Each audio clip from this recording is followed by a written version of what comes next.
Hello everybody, this is me, the Hook Critic, back again with a video this time. Welcome back to the channel, guys. Yeah, I don't know when the last time I uploaded, or where, or when, or how, or whatever, but anyways, haven't uploaded in a good while, and so I'm glad to be back with another episode. And this time we're returning to the old format with the NXT reviews. Yeah, I know, it's been a good while since I've done one of these reviews, and, well, Julie returned, and happy to see the return of this.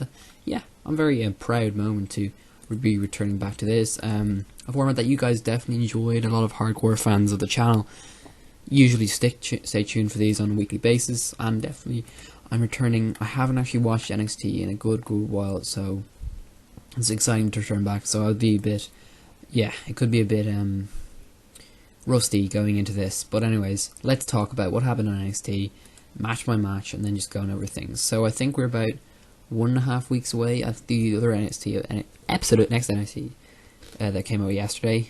Just came out, obviously, and that would be the go home show to NXT Takeover Dallas, the big one they're doing, coinciding with WrestleMania week. So it's a very big takeover event, one of their NXT pay-per-views. So obviously I'm very excited for that. But obviously I will be reviewing that. So I'll be doing my predictions also for that. You might be able to see in my podcast, which is going up very soon, but I'm very excited for that. But also I will be doing the other NXT review straight after this one. It'll be up probably today or tomorrow on the episode that came out yesterday, so we're going to definitely be doing a review of that as well. As far as this goes, the whole format is just going to be as usual, my way of doing it, so sort of my thing. If you kind of want to comment and say stuff about the review, obviously, or the episode, preferably anything about the episode, but also any comments you have on me or whatever, not personally, but anything about NXT, just put them below. Let's get into this one. Also the dates on the video, I will probably be putting the dates on, I'm not sure, but they'll be in American, since that's where most of my viewers come from, so it'll be the American dates, I'm guessing. Yes, so the month first, and the date, and then the year. Okay, let's get into this one. Boom. This episode started off, we had quite a few little promos going on for different wrestlers, obviously leading up to the big event, NXT TakeOver Dallas. I got really excited because, hey, the people who make these events, they're freaking clever. They just pipe you up so much, pump me up so much for these events. And NXT people who are behind this, they should get paid double, because they're doing a great job with these pump up promos.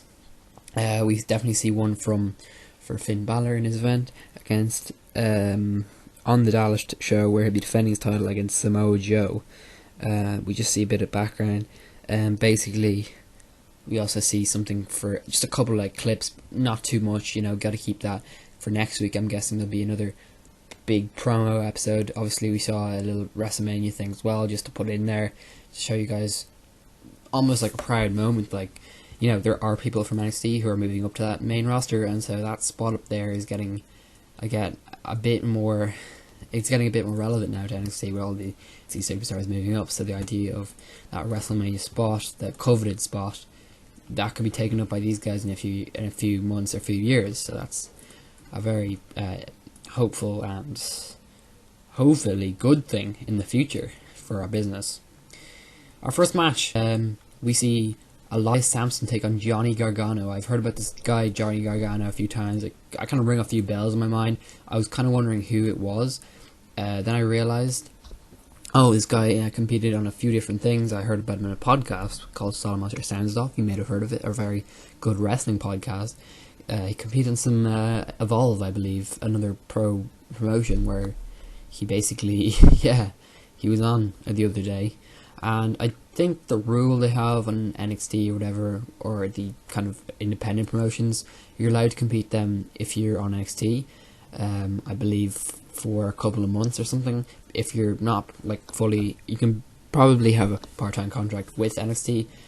They're, I think, a bit more stringent on the rule, a little less stringent. I'm guessing I don't know what the word is, but a little less stringent on the rules, I think, than WWE would be. WWE would be very strict on whether or not you have to you're not allowed to compete anywhere else. Like, say, John Cena, he wouldn't be allowed to go back to Ohio Valley Wrestling and just have a few shows there, So obviously NXT, I guess they have a lot of different types of contracts, so that's one that they're allowing people to do. It's kind of like with Brock Lesnar. He could do some new stuff over at UFC, pop back over to WWE when he wants. That's sort of different in a way that I guess he wouldn't be on the contract, but still, he's given a place because he's special. But definitely a guy like Johnny Gargano getting in here, he can mess around a bit with different stuff, not really having one certain alliance to any one company. He had a great performance tonight. I just noticed this sort of sparking aspect to him.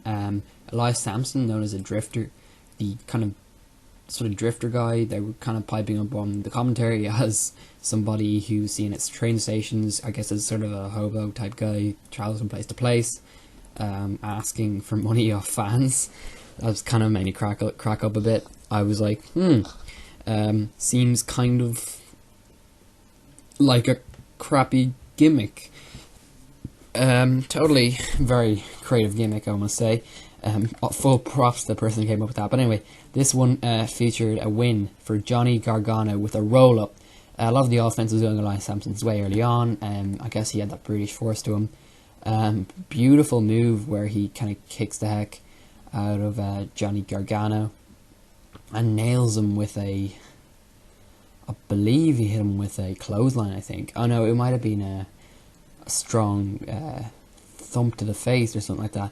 Then we were brought over to the ropes, which featured a lot in this episode, the turnbuckle, and I think Johnny Gargano may have gotten the roll-up from there. It was a very cool move, and he sort of pulled on him, I guess Elias Sampson kind of elevated him a bit in the air, and yeah, he got the roll-up, a really nice move. And you see these moves a lot in NXT where they just go all out. This looked like, if this was a full match, this could have gone all out.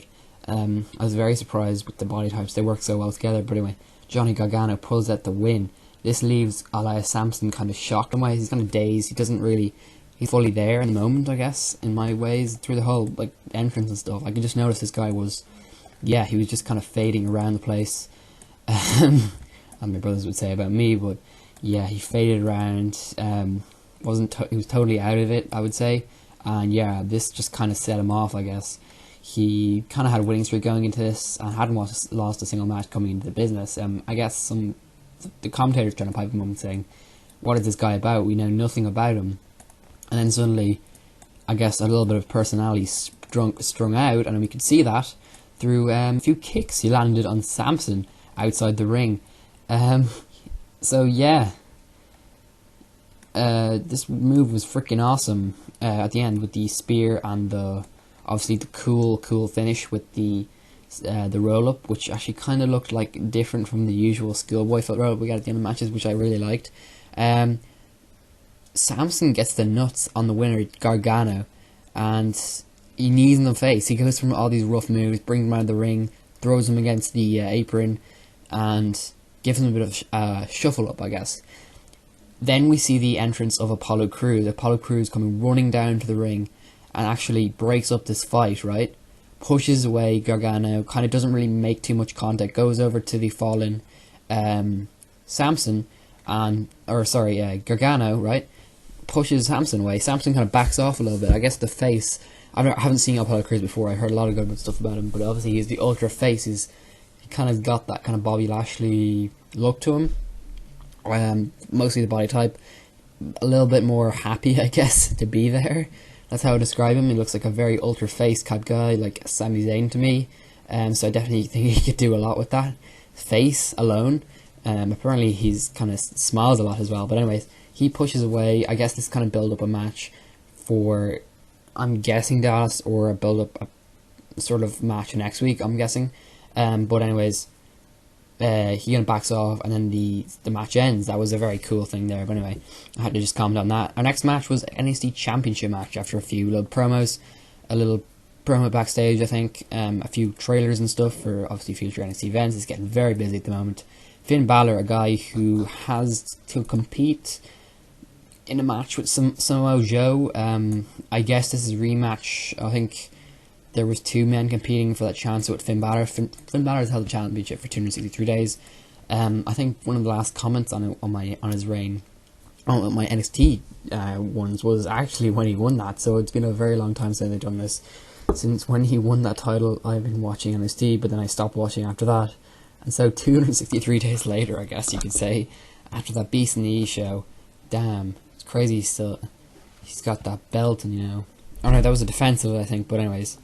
So Finn Balor here, wonderful, wonderful time there. Takes on Rich Swann, a sort of upbeat, dancey type gimmick.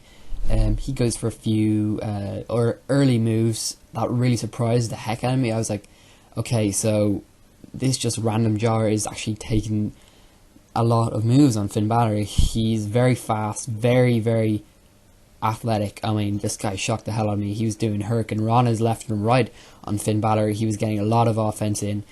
Finn Balor was more on the defensive side throughout this. Yeah, I do notice this from time to time with Finn Balor. He does like to take a step back and slow things down. He definitely did a lot of groundwork later on. One of the things was a wrist lock. Balor performing on Swann. Balor, I believe, actually tried to get Shin involved on Swann in this very sort of, I think I would call it unorthodox offense, but some may say that's a very clever maneuver. I don't know how it helped, because seconds later we saw Swann try to flip out, but then again Balor held him down. So I guess we had a headlock, some very interesting maneuvers that actually really worked quite well. If you've seen this, you would have noticed the seamless transitions in the match. Rich Swann is a great worker. He sells the move brilliantly. When he gets thrown down, he takes it, and he actually stuck with it. And ending up getting a little bit less offense as we moved on.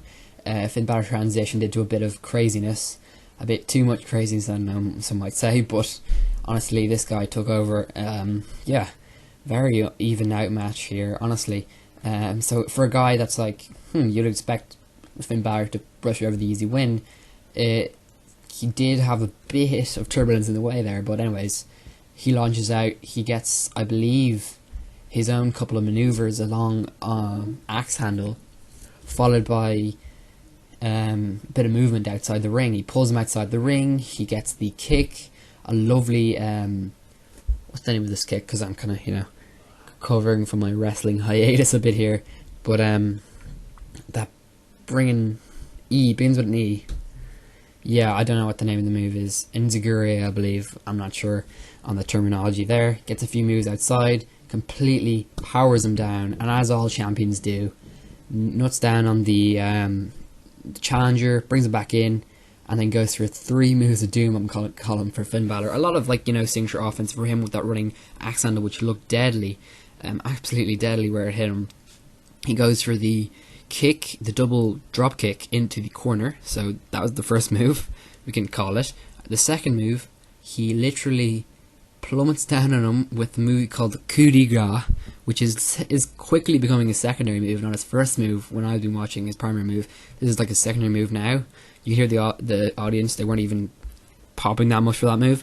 But the coup de grace, the most impressive move, I'm guessing WWE are trying to phase it out for his roster debut. That's just my theory on that. He hits it down. It's basically a 2-legged foot stomp, and it looked deadly. It looked like I could kill him. He just launched down, no legs broken, hopefully, fingers crossed. After that, well, he was walking, so I guess that's the all clear. And then, of course, the Bloody Sunday suplex, I like to call it. I'm not sure what the exact move. I'm just going to call it the Bloody Sunday from now on. Not the Bloody Mary. That's a drink, kids. You shouldn't be. Yeah, anyway, you should know about that anyway. But he goes for that. Literally comes down on the head. I guess it's sort of like a brain buster, but they're not going to call it the brain buster. A very seamless kind of. Yeah, it didn't look botched. It looked more like a suplex, a slightly more safe version of that, I guess. And I don't know. For me, I think you should keep it up for a bit longer. To me, it looked a bit dodgy. It just looked like a normal suplex, but a kind of modified version of it. I know that's the idea, but it just seemed a bit. It needed a bit something. So if that's going to be his new, finisher, he needs to spice that up quite a bit, or else revert back to the coup de grace for now, I guess. I noticed he doesn't do the proper roll up after the coup de grace. I don't think he did. When he comes down, he usually does the rolling thing to take out off the energy, I'm guessing, of that big move. But for some reason I don't think I noticed that, or at least it didn't happen. But again, a lot of times in wrestling I just don't notice these things when they actually happen, so I could be completely wrong on that and not notice things that happened. It's a very good win for him. Obviously doesn't matter much, just sort of a rubber match put in there, but again, we're going to see a lot of cool stuff coming up. Tonight, it's kind of a divas night, I'm guessing. That's a bit sexist, I don't know, but Emma and Dana Brooke are talking about how Asuka Tana, I like to call her that, Asuka, who's competing tonight, they've kind of failed a few times to beat her, but they know that they can, I guess they're not giving up on this. As a heel, I would kind of consider this a stupid heelish promo, so it makes complete sense.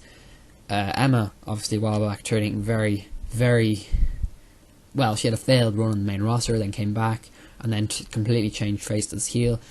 I never have been totally on board with this. I know in my last couple of reviews, which I did months and months ago, Emma with the same sort of gimmick. She's kind of joined forces with Dana Brooke. I think she needs that strength on her side, because honestly, she just can't completely contribute to a full heel. Honestly, that makes no sense, but for some reason I just never completely thought of the idea of the heel. I never really got that from her, but anyways, that vibe, she's always been a face in my mind. She just has that built-in face, like that, the likes of Apollo Crews, in my opinion. But anyway, she has Dana Brooke, so she gets insta-heat, as I like to call it. Not the thing they use for injuries, but insta-heat. Yeah, Dana Brooke is that insta-heat. So she gets a quick little promo here, building up to her match tonight. Very nice. Her promo work is alright. I mean, I think it's improving since I've seen her last time. So that's good. The less she says, I believe, the better.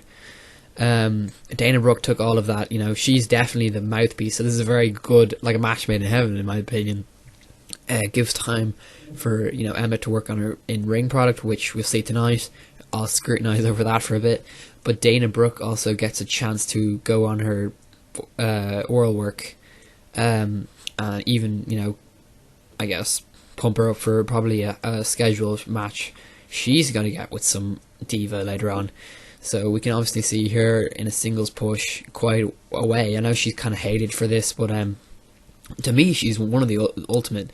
She's probably going to get a big push soon, and I think she could be an ultra heel to take on the likes on the main roster. So I think she might actually be quite a big push soon. I think she could go up before Emma could. I think Emma is going to stay here, and we can see that. Anyways, though, let's move on to the next match, because it's Alexa Bliss versus Sarah Dobson. I'm hearing you say Sarah Dobson. Who's this? Alexa Bliss, she kind of was the one who, kind of a nobody in my mind, but again, she does have that sort of look of a spoiled brat, in my opinion, who literally just takes the back of the likes of Blake and Dawson. This has been going on for months. The tag team that used to be the tag team champions when I was around, went back all those months ago, as I'm saying, when they were tag team champions. She sort of took the back of them. I guess I remember she joined in with them and used to be their kind of heelish type of character who could work around when they were heels and interfere in their matches and help them. Now they're doing a return and helping her in her singles push. So I don't know if she even has a push. I'm just saying that. In all honesty, I have no idea. But she took on Sarah Dobson in this one. A really fun one. Just a little tidbit on this one. I guess at the end, towards it, we saw Dawson, or the other guy, the Australian guy. Cannot even remember his name for my life. He went in for a little interference. What he did was he moved her head as she was getting beaten down by Sarah Dobson, and basically what happened was, she was up and then she got to move her head. So when she was Sarah was going with the kick, she was away and she had to have a little advantage there and get the attack on it that she needed. So it was sort of a behind the back attack, a quite clever attack, as the other tag team partner can help get the ref off her. So yeah, it's a very useful thing. Two people, like even over one, like an annoying manager or something like that, to help you have two tag team partners. So that's quite clever to have two. So that actually, in my opinion, really, really helps her. I mean, that's double the advantage, really, isn't it? You know, think about that. So, yeah, I honestly like that a lot. This match was a lot of Sarah Dobson trying to get some offense. Honestly, Alexa Bliss, I think she's quite athletic talented. Honestly, yeah, I think she's quite small and able to get those high maneuvers off quite well.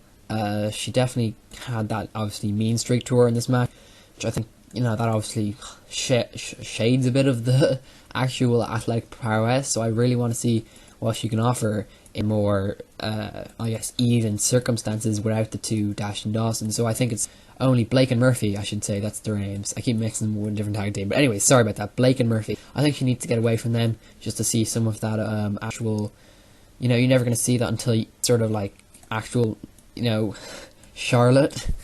We need to see more Charlotte from her.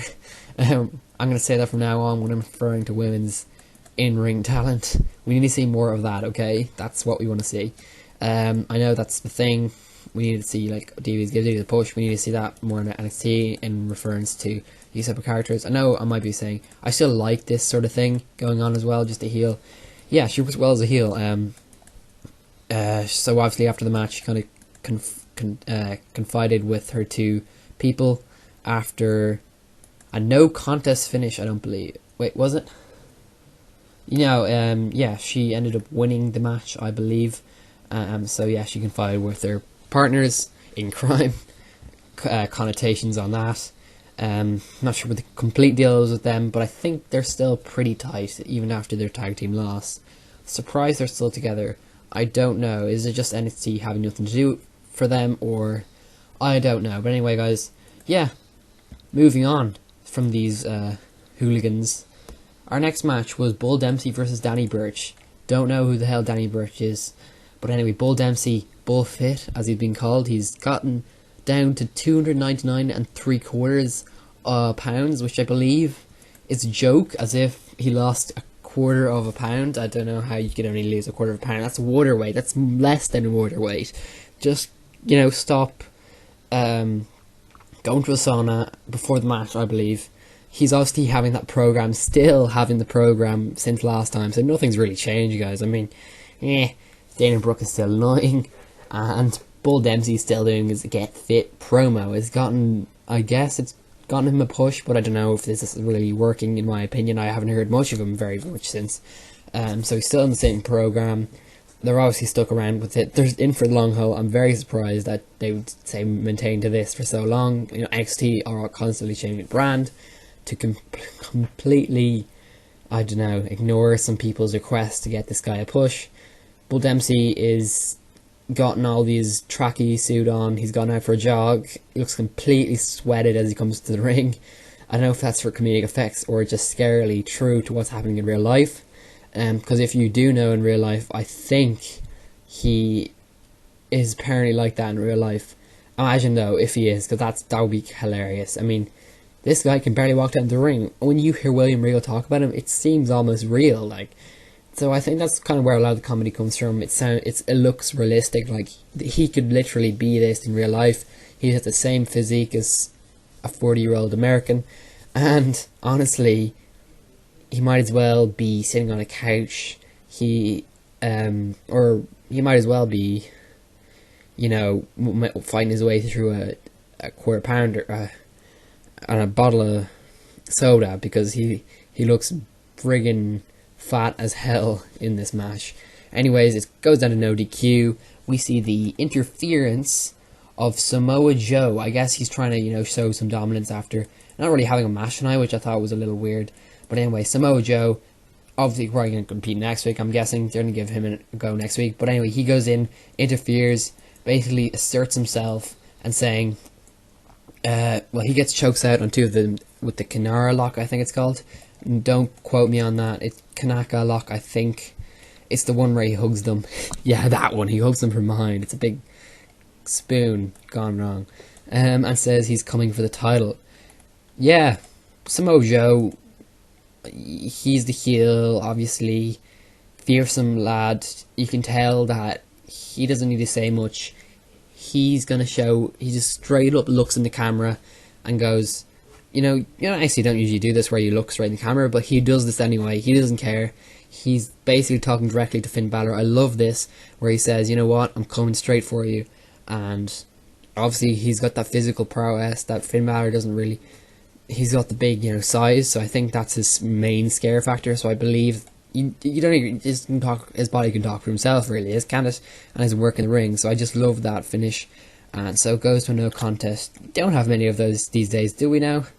Main roster WWE on Raw. But anyways, yeah, well done for Samoa Joe there. I mean, this really pumped me up for that big encounter at Dallas.